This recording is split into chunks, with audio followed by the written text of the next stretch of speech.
국민들께 매우 죄송하다는 말씀 다시 한번 드리고 깊이 사죄드립니다.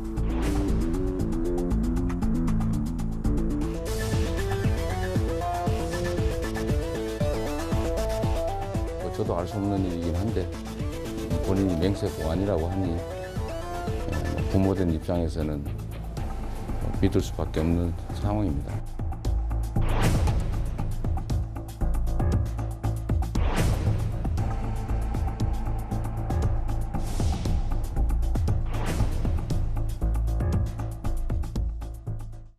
네, 뉴스 분석 함께할 세 분 소개합니다. 김관우 계명대 교수, 이수희 변호사, 장해찬 국민의힘 선대위 공동청년본부장과 함께합니다. 어서 오세요. 네, 지난 한 주 이재명 후보의 아들 이 상습 도박 논란 관련해서 정말 많은 뉴스들 쏟아졌습니다. 그 내용부터 저희가 짚고 넘어가 보도록 하겠습니다. 아까 저희가 영상으로도 준비를 했지만 시인은 했습니다. 사과도 했습니다. 그렇지만 이 관련된 의혹은 점점 일파만파 커지고 있는 모양새입니다. 상습 도박 의혹 관련해서는 한 것은 맞다.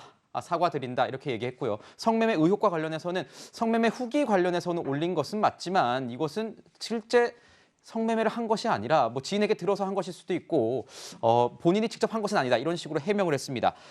교수님께 좀 여쭤볼게요. 지난 한 주 계속된 이슈입니다. 그런데 논란이 가라앉질 않고 있어요. 그 여파가 굉장히 큰 것 같은데 사과가 잘못된 것인가요? 아니면 뭔가 앞으로 더 나올 것이 많기 때문에 계속 이렇게 뭔가 여파가 계속되고 있는 건가요? 그러니까 이 부분은 이재명 후보에게만 지금 적용되는 건 아니죠. 가족 리스크는 지금 윤 후보에게도 직격으로 적용이 되고 있습니다. 그래서 양 후보가 모두 다 가족 리스크를 겪고 있는 것인데 이거는 어떻게 보면 대통령 후보들이 숙명적으로 지금 가져가야 될 수밖에 없는 그만큼 이제 국민들은 어떻게 보면 대표 가족이잖아요. 네. 대한민국의 대표 가족이기 때문에 기대치도 높고 따라서 검증하고자 하는 그런 욕구도 크고 이런 과정 속에서 나온 것인데 좀 이례적인 것은 사실은 다른 때보다 훨씬 더 의혹이 많아요. 의혹이 많다. 그렇죠. 네. 그러니까 가족들에 관련된 의혹들이 절대적으로 지금 많은 것도 그렇죠. 사실이고 예. 또 한 가지는 지금 그 과거에는 몇 개 사안들 예컨대 병역이다 등등 특정 사안에서 검증 범위가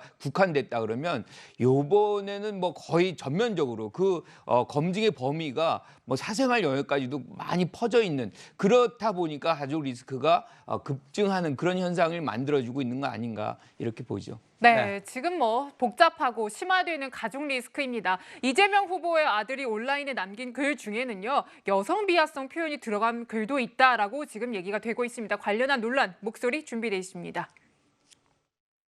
아드님이 굉장히 다수의 여성 혐오적인 발언들을 게시판에 남기셨더라고요. 성평등 자문단 공동 단장 맡고 계시는데 한마디 좀 해주시죠. 그런 식의 발언들은 너무 저희가 많이 경험을 해서요. 굉장히 안타깝지만 또 평범하기도 하고요. 네, 지금 남긴 글들을 저희가 좀 몇 가지만 추려서 정리를 해봤는데요. 이런 내용들이 담겨 있더라고요. 자, 유흥 다녀왔다, 안마 받으러 간다. 위치 아는 사람 정보 좀, 마사지 시간도 안 지키고 이런 글들이 있는데 삭제가 많이 됐다고는 합니다.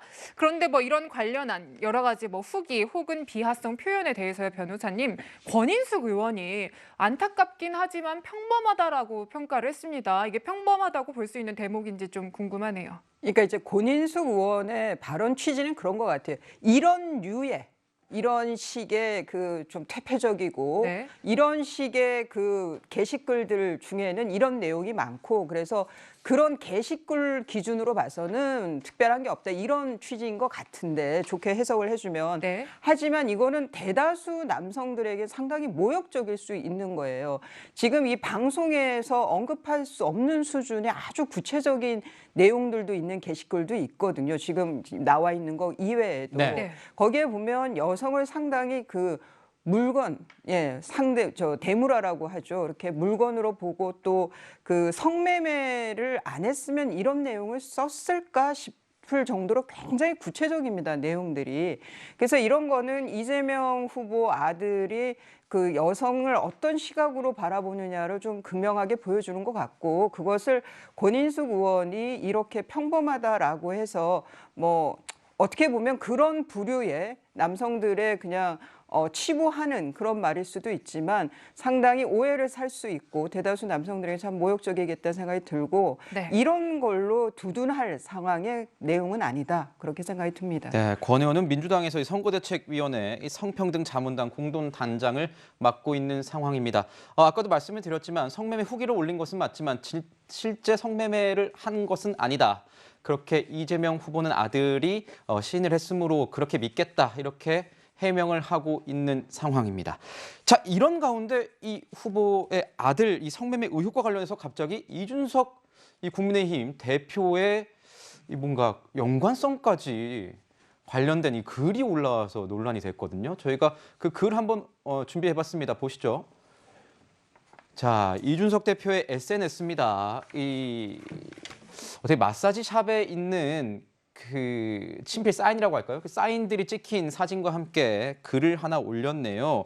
유사한 마사지 샵에 다녔다라는 취지의 글을 전직 기자가 올린 것에 대해서 이준석 대표가 허위사실 유포 명예훼손 혐의로 경찰에 고소를 했다고 하는데, 자, 어떻습니까? 장해찬 평론가 보시기에는 어떤 상관성이 있기 때문에 이 글을 올렸다고 생각하세요? 그러니까 지저분한 흑색 선전이죠. 지난 4.7 재보궐 선거 때 뭐 생태탕이니 LCT니 하던 그런 이 막장 네거티브의 연장선에서 민주당과 그 핵심 지지자들 또 이 마이크라고 불리는 스피커분들이 벗어나지 못했다는 증거가 아닐까 싶고요. 이준석 대표가 국민의힘에서 공식 입장을 밝힌 것처럼 해당 마사지 업소는 여성분들이나 유명 연예인들이 공개적으로 방문해서 사인을 남기는 곳입니다. 반면 이재명 후보 아들이 후기를 남긴 이 불법 성행위가 이루어진 것으로 추측되는 마사지 업소의 홍보 문구를 단 하나라도 제가 이 자리에서 말한다면 저는 방송 출연 금지를 먹을 겁니다.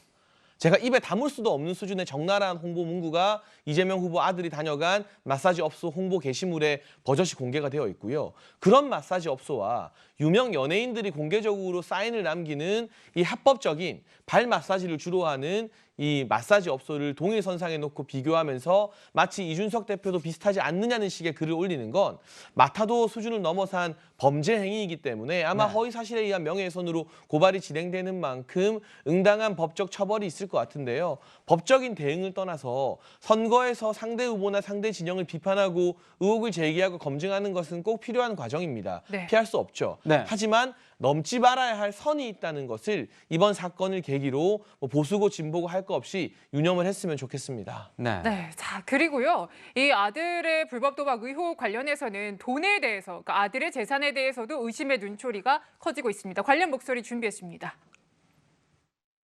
은행에 빚이 좀 있습니다. 이런 게 1,000만 원까지는 안 되는 것 같습니다. 현금을 증여한 것은 아닌지, 장남이 타짜 수준의 도박꾼이라 도박으로 큰 돈을 번 것은 아닌지. 네, 그러니까 재산 신고된 내역을 보면은 2019년에는 한 80만 원 정도가 있었는데 한 2년 만에 한 5천만 원 정도로 불어났다라는 거예요, 교수님. 이 대목을 이제 국민의힘에서는 의심의 포인트로 삼고 있는 것 같아요.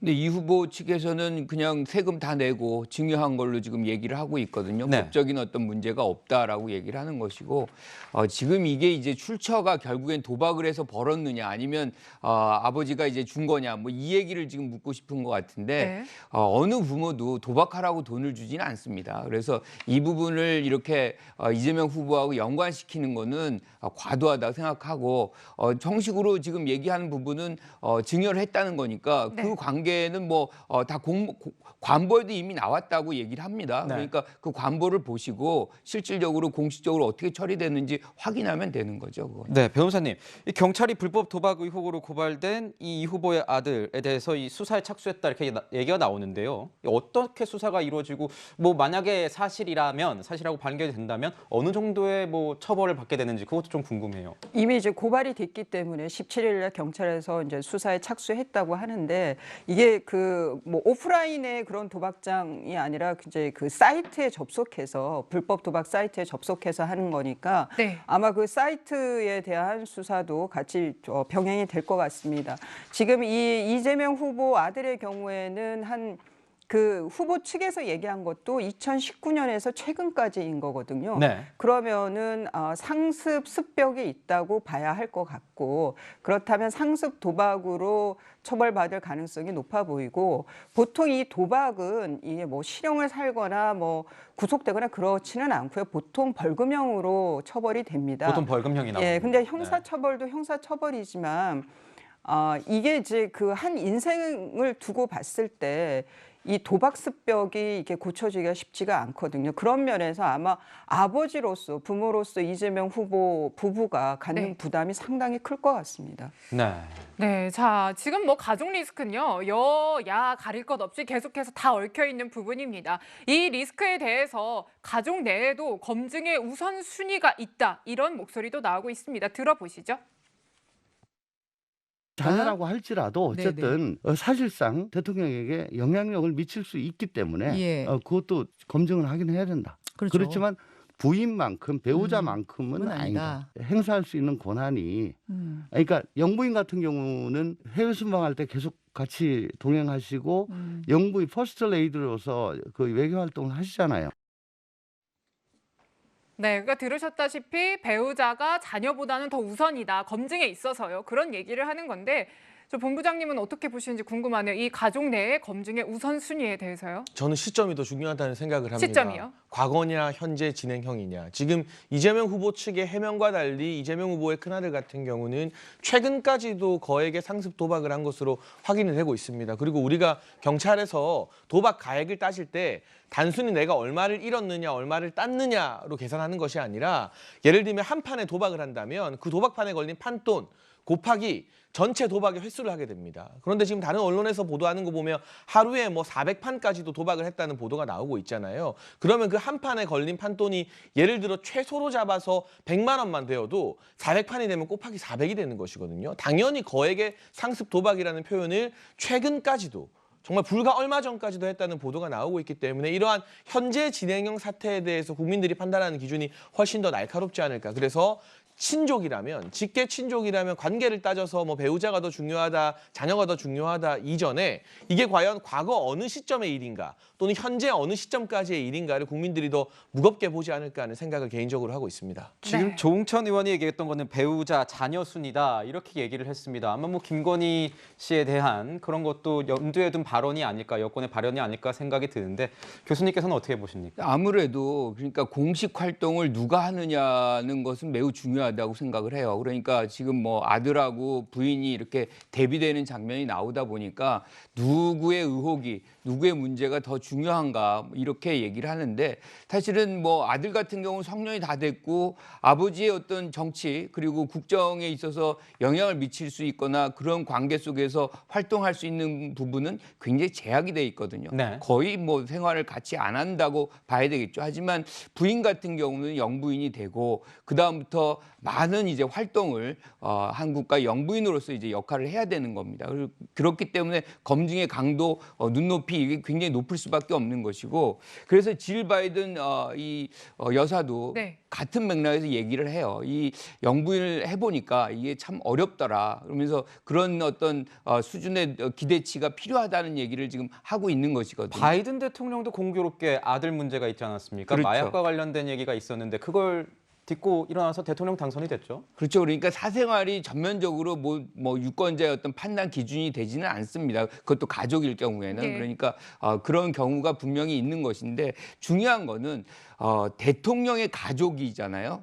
이건 뭘 의미하냐면 그분들이 영향력을 행사하건 안 하건 간에 항상 대통령이라는 이 단어가 같이 따라붙어요. 네. 그러니까 대통령의 부인, 대통령의 아들 그렇죠. 그 자체로서 권력이 생긴 겁니다. 그렇기 때문에 우리가 이제 그 부분에 대해서 검증을 더 많이 하고 근데 지금 말씀하셨지만 뭐 시점이 중요하다. 전 시점이 중요하다고도 생각을 하지만 더 중요한 거는 반복성이에요. 반복성. 그러니까 지금 이 후보의 아들 같은 경우도 여러 번 반복을 해가지고 사실은 도박한 것이 나오고 있죠. 네. 그러니까 이제 치료를 받아야 된다라고 얘기를 합니다.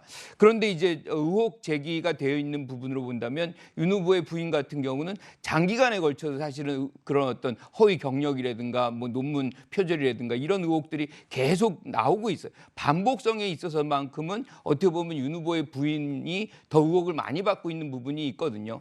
특히나 이제 영부인으로서 역할을 수행한다는 측면에서 본다면 예. 사실상 부담감이 더 크다. 뭐 그렇게 얘기를 할 수가 있죠. 네, 지금 뭐 교수님은 가족 검증의 기준으로 반복성을 언급해 주셨고 이제 본부장님은 시점에 대한 기준을 제시해 줬는데 일부 이제 야권에서는 이 검증 부분에 대해서 이런 자제의 목소리도 나오는 게 사실입니다. 그러니까 금태섭 선대위, 국민의힘 선대위 전략기획실장의 목소리인데요. 당사자가 관여하지 않은 가족 구성원의 개인 문제를 공격하는 것은 그러니까 바람직하지 않다 이런 생각을 밝혔어요. 변호사님은 이런 의견에 대해서 동의하시는지 궁금합니다. 예, 저는 일정 부분 동의하는 것도 있고 아닌 네. 것도 있는데, 그러니까 뭐 외모 같은 거 아니면은 아주 사적인 예. 뭐 문제들까지도 들춰보고 그게 검증의 대상이라고 하는 것은 저는 그거는 과하다는 생각이 듭니다. 하지만 이제 뭐 또 그렇다 보니까 이 대선이 지금 80일 좀 남았는데 80일 남았죠. 예, 예. 공약이나 정책이나 이런 것은 다 뒷전에 가 있고 너무나 그 피곤한 거죠, 유권자들은. 네. 그리고 뭐 적극 지지층들한테는 크게 흔들릴 만한 이슈들도 아니에요. 이것이 이제 중도층이라든가 소극적인 지지층들 입장에서는 이런 것으로 좀 그 어떤 선택이 바뀔 수도 있다 보니까 네. 그래서 더 양 당에서 양 후보가 또 이렇게 그 좀 그 상승작용을 하면서 좀 그 부정적이지만 그렇게 더 나아가는 것 같습니다. 그런데 지금 아들의 이런 그 상습 도박 문제라든가 뭐 또 5천만 원 돈 문제라든가 아니면은 또 김건희 씨의 이런 그 이력과 관련된 문제들은 이런 거는 검증의 대상이 충분히 되는 것 같고, 다만 그것을 파헤치는 데 있어서 그 뭐 민주당처럼 이재명 후보 측처럼 한 사람의 인생 전체를 가짜로 허위로 매도하는 그것도 너무 그 선거를 빌미 삼아서 그 인격적으로 너무 좀 과한 공격이 아닌가 그런 생각도 들고 정도의 문제인 것 같습니다. 그렇군요. 네. 자, 이 네거티브 공세로 얼룩진 이 대선판에서 급기야 이제 공작설까지 흘러나오고 있습니다. 김남국 의원이 이렇게 얘기를 했습니다. 자, 김건희 씨 의혹을 덮기 위해서 윤 후보 측에서 이 후보자 아들 문제를 터뜨렸다는 생각이 든다. 어떻습니까? 본부장님 얘기 좀 들어볼게요. 그러니까 저는 사실 국민의힘 선대위에 몸을 담고 선거를 치르는 입장에서 네. 김남국 의원이나 고민정 의원 같은 분들이 더 열심히 활동해 주는 게 참 반갑고 고맙습니다. 이런 말이 사실 대다수의 평범한 국민들에게 신빙성 있게 다가오겠습니까? 아니면 결국 민주당이 앞으로는 이재명 후보의 어떤 아들 의혹에 대해서 사과를 했지만 뒤로는 여전히 이를 인정하지 않는다는 느낌을 주겠습니까? 후자일 확률이 대단히 높기 때문에 이재명 후보가 전격적으로 기민하게 한 사과, 물론 성매매 의혹에 대해서는 여전히 부인하고 있는 반쪽짜리 사과입니다만 그 사과의 의미를 퇴색하게 만드는 발언인 것이죠. 그래서 개인적으로는 김남국 의원이 이런 발언을 더 열심히 해주셨으면 하는 바람이 있는데, 안타깝게도 오늘 언론 보도를 보니까 박강원 민주당 선대위 공보단장이 선대위 소속 국회의원들에게 문자를 보내서 이런 네. 뭐 음모론이나 기획설에 대해서는 현역 국회의원들은 직접 발언하지 말아달라. 사과의 의미가 퇴색된다는 발언을 했더라고요. 역시나 민주당 선대위 안에서도 합리적으로 판단하는 분들은 있는 것 같고요. 이런 식의 뭐만 하면 우리에게 불리한 건 전부 다 음모론이다, 짜고 치는 것이다라고 말하는 태도가 국민들의 정치 혐오를 더 증폭시키기 때문에 정치권에 몸담은 사람으로서는 지양해야 되는 발언이라고 생각합니다. 교수님은 어떻게 보십니까? 정치하고 전공하고 계시고 이 윤석열 후보 측이 기회폭로를 했을 것이라는 취지로 아니면 말고식의 주장을 하고 있다. 이게 여권의 어떤 김남국 의원의 주장인데요. 어떻게 보셨어요? 그 본질이 더 중요하죠. 그러니까 그 내용이 중요한 것이지 그게 기획했느냐 안 했느냐는 것이 큰 의미를 갖지 않습니다. 그런데 지금 우리 장평론가 말씀하셨지만 여기 김남국 의원이 그런 얘기를 했어요. 그럼 이것이 도움이 되겠느냐 선거에. 저는 도움이 별로 안 된다고 생각하거든요. 네. 그래서 이런 부분들이 오히려 표를 깎아먹는다라고 생각을 하고요. 그런데 이 부분에 대해서는 김남국 의원이 얘기했는데 오히려 지금 야권에서는 후보 자체가 이 얘기를 합니다. 후보 이수정 위원장 윤 후보도 마찬가지로 이 의혹 제기를, 즉 김건희 씨에 대한 의혹 제기를 뭐라고 얘기하냐면 민주당의 기획 공세다. 정치 공세다라고 얘기를 해요. 후보 자체가 이런 음모론을 제시합니다. 그러면 그 부분에 대해서 국민들이 얼마나 동의할 것이냐. 저는 그 부분이 오히려 실수다, 잘못된 것이다라고 생각을 하고 그런 측면에서 장평론가 말에 전적으로 동의합니다. 네, 뭐 여야 가릴 것 없이 나오는 기획설, 공방, 그리고 장남이 리스크가 된 이재명 후보의 상황 짚어봤습니다.